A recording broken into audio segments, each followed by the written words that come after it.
Galera, para encerrar essa aula, vamos fazer dois exemplos. Um primeiro exemplo é só colocar verdadeiro e falso. Vamos ver ali a primeira alternativa. Em uma expansão adiabática, a temperatura do gás diminui. Em uma expansão significa que o volume aumenta. Adiabática, o que acontece com a temperatura? A gente tem que lembrar daquelas três transformações que a gente estudou antes, né? Transformação adiabática significa que troca de calor com o meio externo vale zero. Quer dizer, o gás não ganha, nem perde calor para ninguém. Se é uma expansão, significa que o gás empurrou alguém, ele cresceu. Então ele realizou um trabalho positivo. Galera, o único jeito dessa soma dar zero, se esse valor é positivo, é se o ΔU for negativo. O que significa um ΔU negativo? Significa que a energia interna diminuiu. Então a temperatura diminuiu. Você podia pensar assim também, né? O gás não ganhou calor, realizou trabalho. A gente não comeu, mas trabalhou. Bom, o único jeito de a gente trabalhar sem comer é se a gente gastar a energia que a gente tem armazenada. Então o gás teve que gastar a energia interna que ele tinha. Consequentemente, a energia interna dele diminuiu e, com isso, a temperatura dele diminuiu. Letra B. Em uma compressão adiabática, a temperatura do gás aumenta. Bom, é parecido com a letra A, né? Eu tenho uma transformação adiabática, então as trocas de calor valem zero, quantidade de calor é zero. Se é uma compressão, significa que alguém esmagou o gás. Então o trabalho tem um sinal negativo. Bom, o único jeito dessa soma dar zero é se o ΔU for positivo. Então isso significa que a temperatura do gás aumentou. Alternativa verdadeira. Beleza? Também a gente pode pensar daquele jeito, né? O gás não trocou calor com ninguém, mas ele ganhou trabalho. Ele ganhou energia, porque trabalho é uma forma de trocar energia. Então, se ele ganhou trabalho, a energia interna dele aumentou. Então, a temperatura do gás aumentou. Isso que acontece, por exemplo, na bomba de encher pneu de bicicleta. Vocês andam de bicicleta ainda? Beleza. Quando o cara esmaga o gás na bomba de encher pneu de bicicleta, aquele gás sofre uma compressão muito rápida. Tão rápida que a gente pode aproximar e dizer que praticamente não dá tempo do gás trocar calor com o meio externo. E com isso a temperatura do gás aumenta. Então se o cara fica enchendo ali muito tempo o pneu da bicicleta, ele nota que a temperatura da bomba aumenta. O negócio todo esquenta porque aquele gás ali dentro esquenta. Beleza? E letra C, em uma compressão isotérmica, o gás perde calor para o meio externo. Bom, vamos lá, né?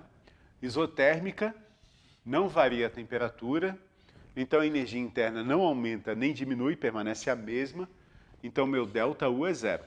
Cai fora. Quer dizer, calor e trabalho nesse caso são iguais. Ou seja, esse é o caso em que a gente come exatamente aquilo que a gente gasta de energia para trabalhar. Não sobra nada. Se não sobra nada, a energia interna não aumenta nem diminui. Tudo bem? A quantidade de calor vai ter exatamente o mesmo sinal do trabalho. Se é uma compressão, significa que o trabalho é negativo, lembra? O gás recebe trabalho, alguém de fora esmaga o gás. Bom, se esses dois caras são iguais, significa que a quantidade de calor também é negativa. Quantidade de calor negativa é calor cedido para o meio externo. Tá? Dá de pensar daquele jeito, né? O gás ganhou trabalho, ganhou energia. Se ele não aumentou a energia interna, é porque ele perdeu essa energia que ele ganhou. Ele vai perder na forma de quê? De calor. Vamos para o último exemplo? Então, galera, determine a quantidade de calor que o gás troca com o meio externo na transformação ABCDA. Bom, essa transformação ABCDA, que aparece no gráfico da questão, é uma transformação cíclica. Ok? Que é exatamente o tema da nossa próxima aula. É uma transformação em que o gás retorna ao estado inicial depois de um ciclo. Ele vai do A para o B, do B para o C, do C para o D, do D para o A. E eu quero saber a quantidade de calor que o gás troca com o meio externo nesse ciclo, no ciclo inteiro. Então, essa quantidade de calor é uma quantidade de calor líquida, beleza? Porque tem horas aqui, ó, percebe que o trabalho vai ser positivo, tem horas que o trabalho vai ser negativo. Então, provavelmente, tem horas que esse gás vai ganhar calor e tem horas que ele vai perder calor. Eu quero, ao final do ciclo, o total das trocas de calor. Como é que a gente vai fazer isso? Se a gente não sabe calcular quantidade de calor pelo gráfico, a gente pode pensar no seguinte, né? Bom, a gente não sabe calcular a quantidade de calor, mas a gente sabe calcular trabalho. E a gente sabe que quantidade de calor é igual a trabalho mais variação de energia interna. E eu já falei para vocês, né? Energia interna não depende do caminho, depende só do estado inicial e do estado final. Percebe o seguinte, ó, a temperatura desse gás muda, né? Esse valor PV aqui, 5 vezes 3 é 15, é maior do que esse valor PV aqui, que é 5 vezes 1, que é 5. Então, obviamente, a temperatura B, ela é maior do que a temperatura A. Ok? E multiplicando P por V, eu posso saber quando que a temperatura aumentou ou diminuiu. Então, a temperatura muda, então a energia interna muda. Uma hora a energia interna aumenta, outra hora a energia interna diminui, mas o gás volta ao estado inicial. Então, a temperatura inicial do gás e a temperatura final do gás são iguais. Por quê? Porque o estado inicial é o A e o estado final é o A. O gás voltou para o mesmo lugar. Galera, se as temperaturas são iguais, significa que no total a energia interna não variou. Mesmo que ela tenha mudado no meio do caminho, uma hora ela aumentou, outra hora ela diminuiu, mas no total a variação é zero. Então, esse ΔU aqui, ó, ele vale zero. Sempre que a transformação for um ciclo. Sempre. Então, aparecer uma transformação cíclica, a variação de energia interna no ciclo, quando retorna ao estado inicial, é zero. Porque ele retorna até a mesma temperatura. Quer dizer, ó, eu não sei calcular calor, mas num gráfico eu sei calcular trabalho. E como as duas quantidades vão ser iguais no ciclo, basta eu calcular o trabalho para responder a pergunta da questão. Então vamos calcular, né? Quanto que eu trabalho no ciclo A, B, C, D, A?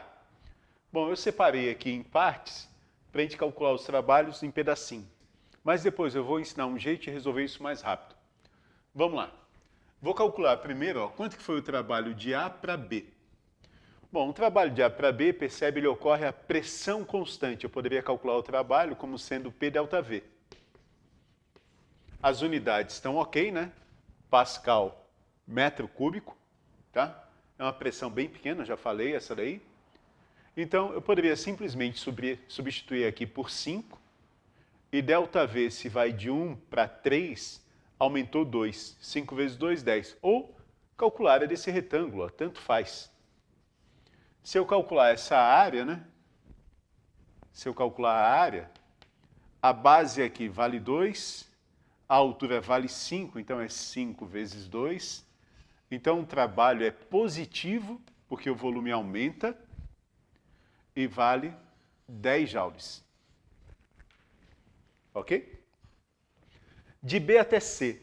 De B até C, percebe que o volume é constante, ó, o volume não muda. A pressão diminui, mas o volume permanece sempre o mesmo, quer dizer, esse gás não cresceu nem encolheu. Bom, se não tem variação de volume, o trabalho é zero. Tá? Vamos botar aqui de A até B. Aqui, ó, o trabalho de C até D.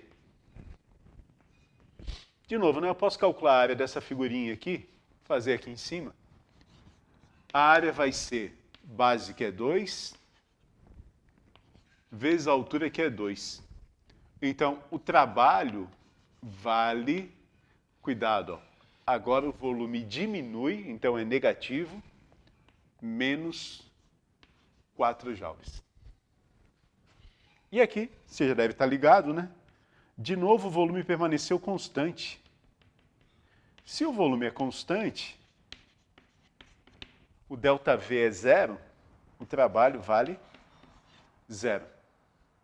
De D até A. Zeca, quanto é que dá o trabalho total? É só somar. Esse trabalho total vai ser 10 mais 0 mais menos 4, mais 0. 10 menos 4, meu trabalho total é 6 joules, que vai ser exatamente a quantidade de calor que o gás troca com o meio externo. Tudo bem? Tranquilo? Qual é o macetezinho? O macetezinho é o seguinte, ó. Sempre que eu tiver um ciclo, o trabalho total eu posso calcular como sendo a área do ciclo. Percebe, isso aqui é um retângulo. Ó. Se é um retângulo, é base vezes altura. A base vai de 1 até 3, então a base vale 2. A altura vai de 2 até 5, então a altura vale 3. 2 vezes 5 dá 6.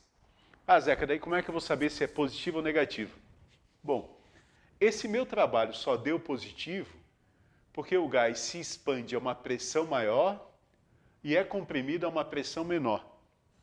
Né? Quer dizer, na hora da expansão tem mais força, então tem mais trabalho. Na hora da compressão, menos força, menos trabalho.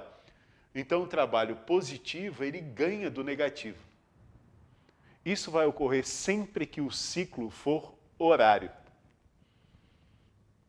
Sempre que o ciclo for horário, o trabalho vai ser positivo. Percebe, se o ciclo fosse anti-horário, o gás ia se expandir a uma pressão pequena, ia ser esmagado a uma pressão grande. Então o trabalho positivo ia perder do negativo. E o meu total seria negativo. Então, se for um ciclo, a gente vai ver agora na próxima aula, o trabalho pode ser calculado sempre pela área do ciclo. Se for horário, o trabalho total é positivo. Se for anti-horário, o trabalho total é negativo. Galera, faz o exercício da primeira lei e te espero na segunda aula.